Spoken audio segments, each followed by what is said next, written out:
Patuloy na nagbibigay serbisyo, pag-asa at saya. GMA Regional TV, kapuso ng bawat Pilipino.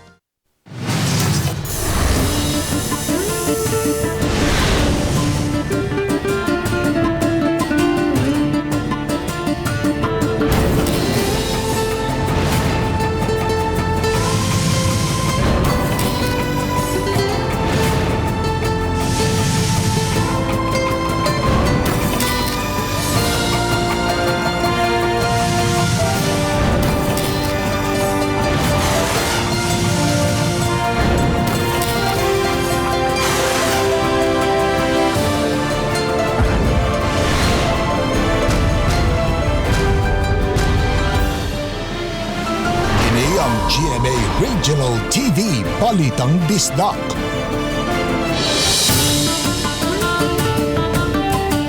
Mayong hapon, kini ang inyong GMA Regional TV, Balitang Bisdak.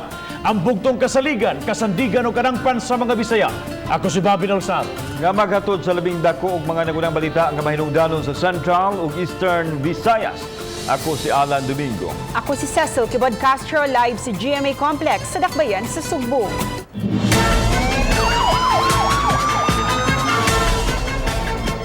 Kanhi polis nga apil sa listahan ni Presidente Rodrigo Duterte nga nalambigit sa ilegal nga drugas sa Sarayon o kauban ini nga most wanted na patay sa mga autoridad. Kini human gingong misukol sila sa kapulisan atol sa pag-serve sa multiple warrant of arrest. Nahitabo kini dito sa Barangay Tungkil, lungsod sa Minglanilla. Alang sa dugang detalye, ani ang report. Ang nakalas mao silang Basilio Nilo Quirante o Faustino Saromines atol sa hinuusang operasyon sa Regional Intelligence, Regional Drugs Enforcement Unit, Dumanhog ug Minglanilla Police. Pasado alas 3 ganinang kadlawon iserve unta sa matinugyanan sa balaod ang warrant of arrest batok sa mga subject. Apan, misuway kuno og sibat si Saromines dungan sa pagpamusil nini tumong sa kapulisan maong napugos sa pagbaos ang mga otoridad ug na-neutralize ang mga suspect. We're able to neutralize level 1 listed on the PRRD's list drug personality, and he is the number one most wanted of the one home, and other personality that was neutralized was the number 2 most wanted in Minglanilla, Cebu. Si Quirante adunay tulo ka standing warrants ug gitumbok nga leader sa Quirante Drug and Gun for Hire Syndicate kinsa naasab sa listahan sa presidente sa illegal nga drugas. Samtang si Saromines adunay tulo ka warrant of arrest ug giingong sakop sa grupo ni Quirante. Nakuha ang ebidensya gikan sa posisyon sa mga suspect ang KG-9 submachine gun kalibre 45, magazine ug mga bala ug mga pinakiring shabu. Pero sa siya na dismiss sa pagka-PNP sa PNP service I think maybe in the early 2000 ang time I could recall is during the time General Garbo ata siya na-dismiss. Kauban si Marlon Wilgaso, ako si Alan Domingo. Balitang Bisdak. Duha ka mga konsihal sa barangay lakip sa nasikop human aktuhing nagtigbakay sa lungsod sa Cordova. Si Luan Mirondina sa report. Arestado sila si Konsehal Daniel Pugoy sa Barangay Gabi, Cordova ug Konsehal Rafael Pacaldo sa Barangay Babag, Dakbayan sa Lapu-Lapu human maaktuhing nagtigbakay sa may sitio Puso, Barangay Poblasyon, Cordova pasado alauna sa hapon kagahapon. Uban nilang nasikop sila si Jerry Digamo, 47 anyos, Alan Sanchez, 53 anyos ug Cornelio Pugoy, 65 anyos nga pulos mga taga Cordova. They were caught in the act while they are engaged in illegal cockfighting activity, also known as tigbakay. Maong giaresto sila sa atong mga personnel. No?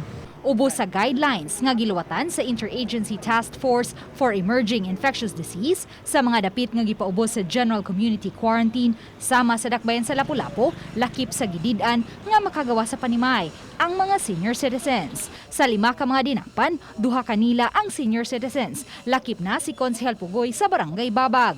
Ang 2 ka mga konsehal parehong mihimakak nga apil sila sa nagtigbakay. Matod ta ko niya og Xerox ma'am niya nahapit lang mi diha kay parang na may hapit lang mi ba kay na may nagtigbakay nga natagamua. Nawag ko niya.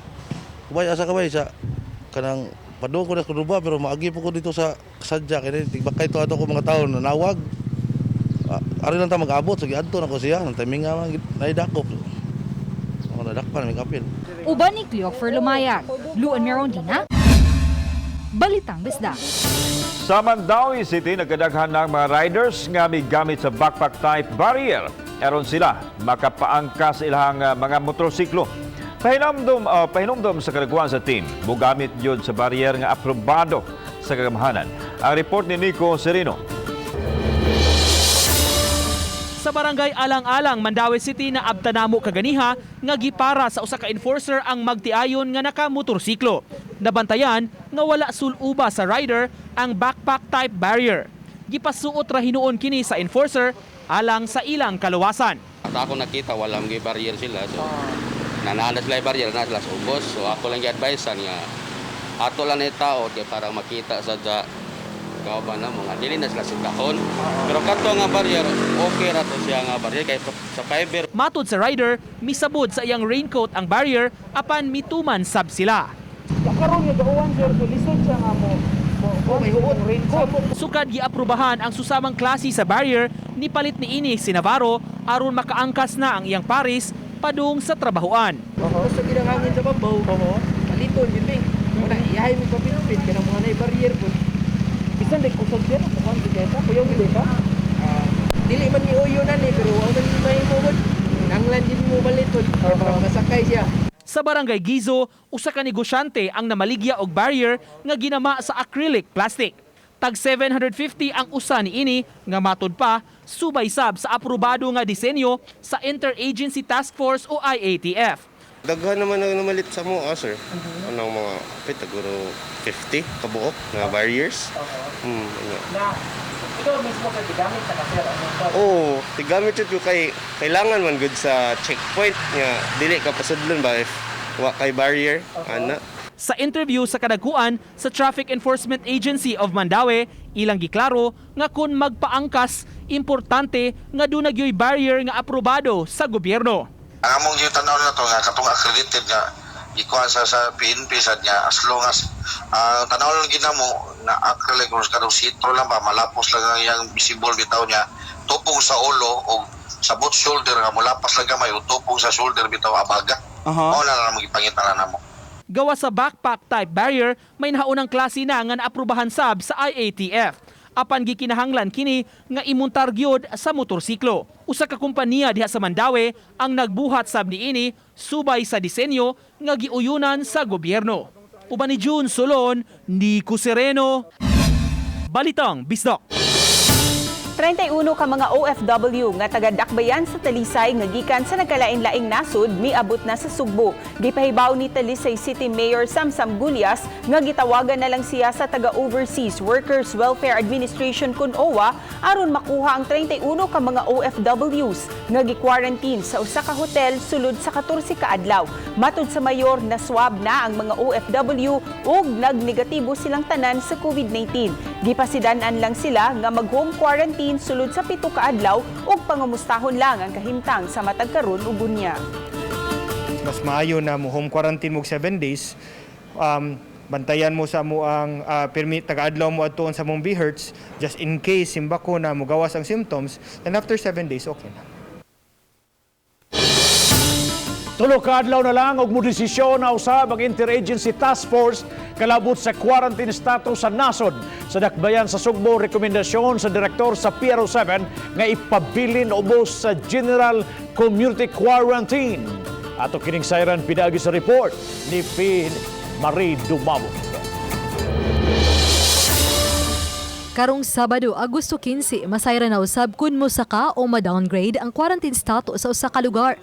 Sa dakbayan sa Sugbo, una nang nipadayag si Cebu City Mayor Edgardo Lebella sa rekomendasyon nga ipabilin ang syudad sa General Community Quarantine. Gisigundahan kini karon ni Brigadier General Albert Ignatius Ferro. Gani human nakabiya kagahapon ang mga sakop sa SAF ni puli usab dayon ang Crisis Responder Battalion sa PRO 7. Susama ka strikto sa gipatuman nga mga patakaran sa SAF ang ilang himuon. I would recommend that we stay put with GCQ, considering that I don't want to lose the gains that we have done so far. We should first observe, come up with a real assessment whether the people of Cebu City are really prepared, and di nato tantangon kanang mga checkpoint. Subsub nga contact tracing o information dissemination pang himuon sa kapulisan. Gani pakigtagbuan ni Ferro ang pangulo ug mga sakop sa fraternities o sororities kung si kinsa gusto makatabang ning panahona nga mamahimo silang moboluntaryo pagtabang sa mga pulis sa contact tracing. Samtang nimando na si Ferro sa CIDG nga susihon ang mga taho kalabot sa mga fake contact tracers dinhi sa Rion 7, mga naghimo og fake nga medical certificates ug ang mga namaligya sa ilang convalescent plasma. They are adding a bigger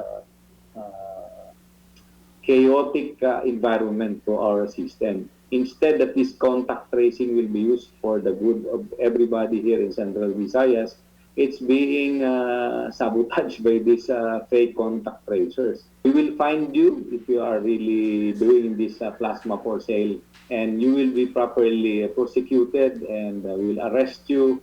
Samtang malipayang gipahibaw si PRO 7 Director nga 500 na ka mga pulis nga hitaptan sa COVID ang naayo na. 30 na lang gipaabot nga magnegatibo ang ilang resulta. Obanik Lance Gabotin, ako si Femery Dumabok. Balitang Bisdak.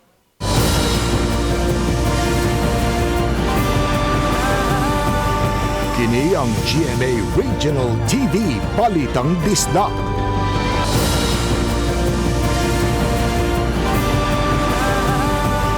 Kini ang GMA Regional TV Balitang Bisdak. Mandawi City Council nanawagan alang sa responsable nga paglabay sa naggamit na mga face mask sa mga lakang gisugyot nga himuon sa syudad. Adunay live update si Nico Sirino. Nico?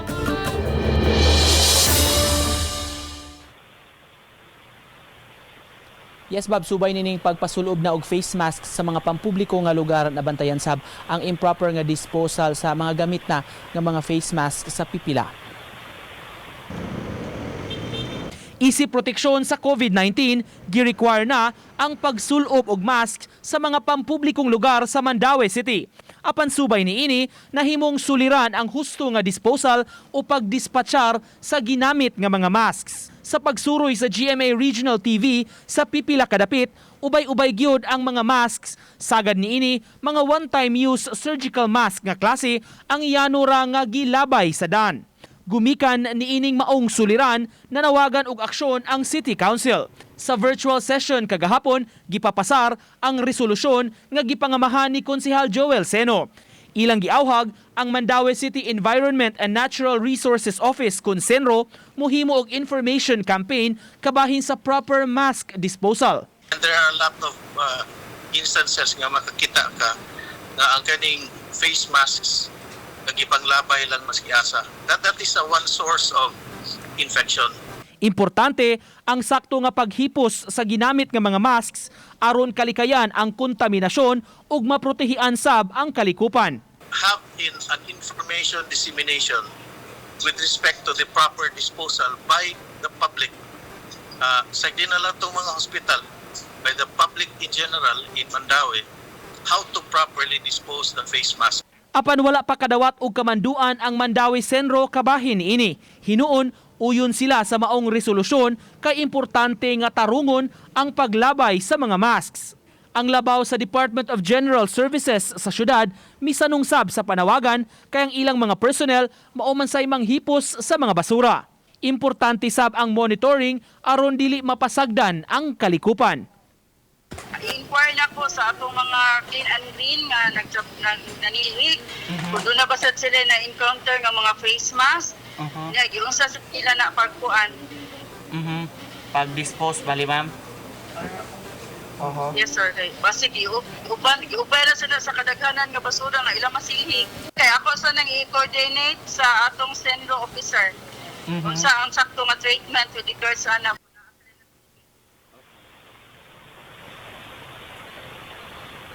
Gipahibaw na bab sa ato mga health officials nga ang proper nga pag-dispose sama ni mga surgical mask, puston gyud og papel o baka plastic og isagol sa basura aron di kini mukatag bab kun ugaling masagol na ni sa kinatibuk-an nga koleksyon sa basura. Sa Mandaue City dunay 5,000 pesos sab nga penalty alang sa mga tawo nga di magsulob og face mask sa mga pampubliko nga lugar. Bob.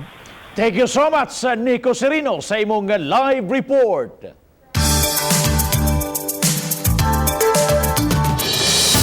Kapin sa usa ka semana na lang sa dili pa magsugod ang klase apan wa pa sa 50% sa mga modules nga gamiton sa unang semana pa lang sa pagsugod sa klase ang nahuman og printa. Samtang Lapu-Lapu City Government bisaad nga muabag sa pagpalit og mga bond papers o computers. Si Luan Mirondina sa report. Kay usaman ka district school ang Abono Elementary School, dinhi giimprenta ang mga modules sa siyam ka mga tunghaan nga ubos sa District 4. Matod sa Principal Evelyn Orongan, mo-average og tag-upat ka mga subjects pa lang per grade level ang nahuman og printa sa mga modules. Matod niya, kinahanglang mag-overtime gayud ang mga magtutudlo kay sunod semana sugda na ang distribution sa mga modules. Aron maapas ang pagbukas sa klase karong Agosto 24, mitabang na ang mga magtutudlo sa printing sa mga module sa subjects nga ilang gihandol. So nahog nga ang printing per grade level na. Giangkon usab sa principal nga ang ilang bond papers karon igo lang sa usa ka semana nga klase. Naay tag 16, naay 20, naay 18 inana ma'am. Muna nga sa usa ka, for example sa amoa, 950 ang mga modular. Daghan kay siya ma'am. Ang sitwasyon sa Abono Elementary School susama usab sa kahimtang sa ubang mga tunghaan sa dakbayan sa Lapu-Lapu. Gani matod sa Assistant Schools Division Superintendent sa DepEd Lapu-Lapu, Dr. Marcelita Dignos, wala pa kaabot sa 50% ang mga modules nga naprenta na per grade level alang sa unang semana pa lang. We are really good into our feet and hands of kanang trying to reach the expected number of modules nga matapos gud namo before August 24. Gawas ni ini, nagkuwang pa sila sa mga supply sa mga bond papers. May gahinman nga 2.5 million pesos alang sa pagpalit og dugang bond papers sa 81 ka mga tunghaan sa dakbayan sa Lapu-Lapu. Apan ang submission sa bids karong Agosto 24 sa unang adlaw sa pagbukas mismo sa klase. Samtang si Lapu-Lapu City Mayor Jonard Ahong Chan mipahibaw nga moabag ang syudad sa panginahanglan sa mga public schools sa mga bond papers. For the modular, ato nang i-clarify, kanang modular nila nga ihatag sa mga estudyante from kindergarten to grade 12, we provide already all the bond papers nga i-print nila. It would take time pa banggo dita kahibaw kung kanus-ana siya ma-release, kanus-ana siya ma-realize, kay mag-agi man gyud gihapon og procurement activities, so i-procure pa na nila. So, but then we are so happy, no, nga matabangan mi. Uban ni Cleofer Lumayag, Luan Mirondina, Balitang Bisdak.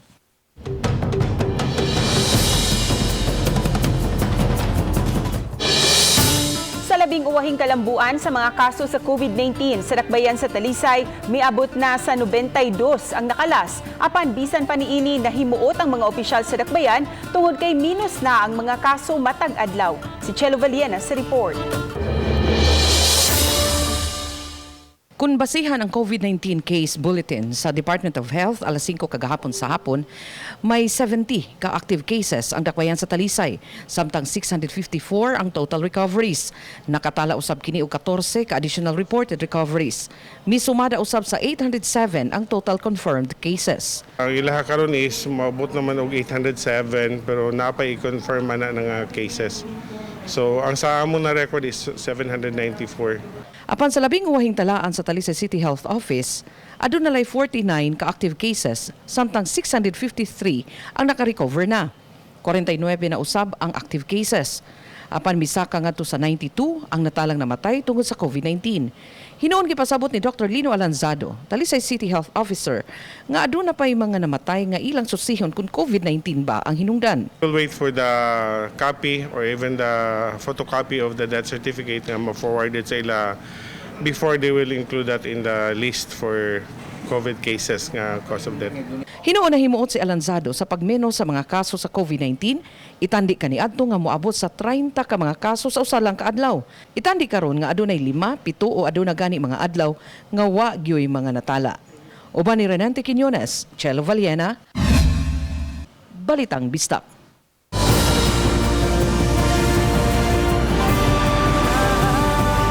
Kini ang GMA Regional TV Balitang Bisdak.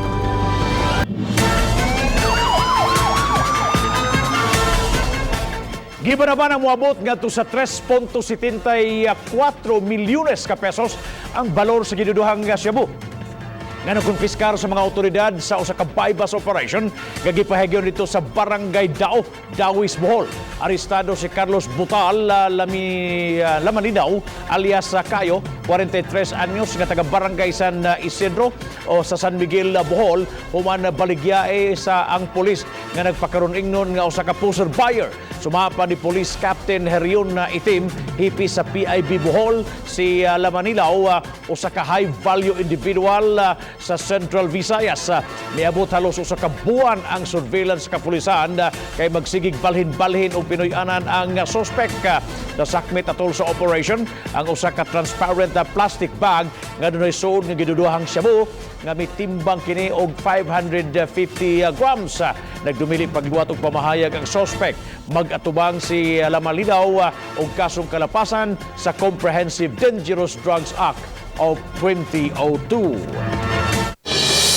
Taliwasan na sinating pandemic karon, dugang kalbaryo sab subang mga dapit sa syudad ang pagbaha kon mabundak ang uwan.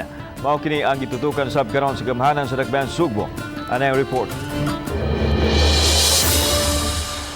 Sa pagbundak sa uwan kagabi, misaka na sab ang tubig sa mga dapit nga bahaonon sama na lang sa sitio Ubos Pundok sa Basak Pardo nga una nang nabisita sa Balitang Bisdak. Usa kini sa gitutukan karon sa Cebu City, matud ni Konsehal Jerry Guardo nga misusi na sa dapit. Sumanya nga adunay short ug long-term solution nga ilang gilihok sa nasoy problema. Nagbaha na sa dito sa Basak Pardo kay gibas mga 2 weeks, mga 2 to 3 weeks kay ang balay nga nagpatong sa kanal. Wa pa man to na mo magubaw. We still have to schedule a demolition. Apil sa mga gilihok karon ang mga agianan sa tubig nga aduna nay mga taong nagpuyo ug maoy nakaingon sa pagbara sa tubig.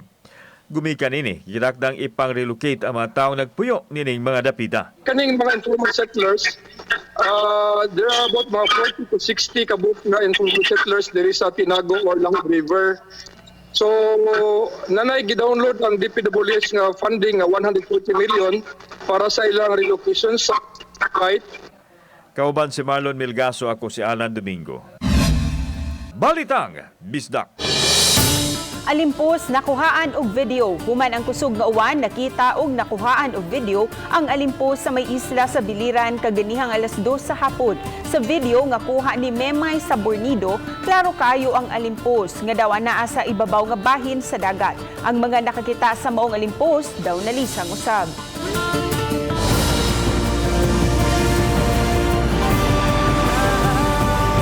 Kini ang GMA Regional TV Balitang Bisdak.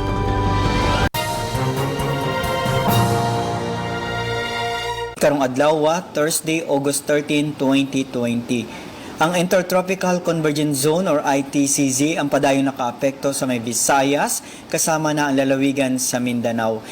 Kini ang panagtagpo ng duha ka hangin gikan sa northern ug southern hemisphere. Ang tibuok sa Visayas kasama na ang Occidental Mindoro ug ang Palawan makasinati na madag-umon na kalangitan ug natay katag-katag na mga pag-uwan ug kini mga pagpanugdog ug kilat.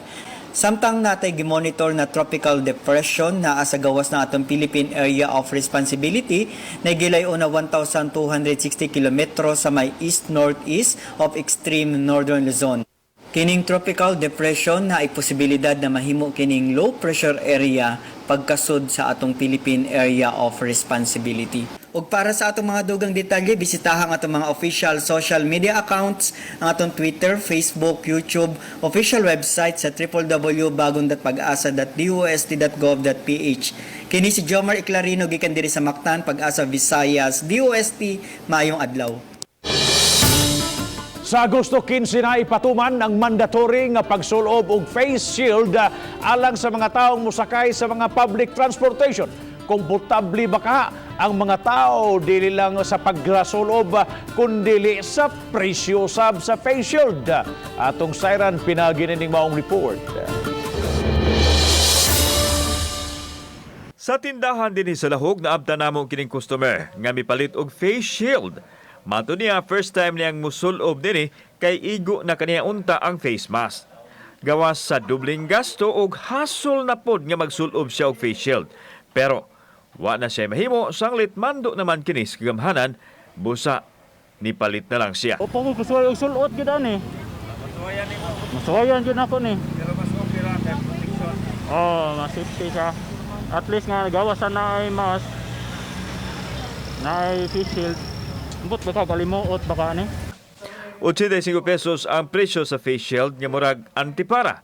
Samtang 50 pesos kadtong ordinaryo lang. Matod sa tag-iya sa tindahan nga mipatong lang pod sila og gamay aron makaganansya. Nabatyagan nila nga mikusog na ang halin gumikan sa nagaduol nga pagpatuman sa mandatory wearing karong Agosto 15. Gipasalig hinuon nila nga dili magpaborot sa presyo aron dili masilutan sa gobyerno. Ang among price kung 65 ang wholesale, tubo may mga 20 na 80, 85, mura na siya. Dili gyud mo abot sa 100. Dili. Kauban si Marlon Milgaso, ako si Alan Domingo. Balitang Bisdak. Taas ang linya og saba kaayo sa gawas og kinahanglan ang taas nga pasensya aron makasud sa usa ka mall sa Tagbilaran City apan madungog ang huni gikan sa usa ka violin taliwa sa taas nga kutay sa mga taong naglinya og saba nga dalan. Ang huni mugna sa lalaking nag-crutches nga si Eduardo Ligalig. Iya lang gibaliwa ang pagbarug og pipila ka oras samtang nagtukar sa iyang violin. Adunay naminaw, aduna puy wala. Ana ay nangisnab ug aduna say mihatag kaniya og salapi bugti sa iyang pagpaambit sa hudi sa iyang violin. Ang iyang musika nakapahupay sa kaguol ug nakahatag og kasadya sa mga naminaw taliwa niining pandemya. Daghang salamat sa mga kapuso nato apil na ang nasa gawas sa nason nga ligisayod sa mga dagko ug mga nagunang balita sa rehiyon. Ako si Alan Domingo. Ugi ka namang tanan dinhi sa Central ug Eastern Visayas. Ako si Cecil Kibod Castro. Ang inyong balita, ang among balita, kay matag lokal nga balita mahinungdan. Kini ang inyong GMA Regional TV Balitang Bisdak. Buong puso para sa Pilipino. Ako si Bobby Nalsaro. Maayong hapon mga kapuso.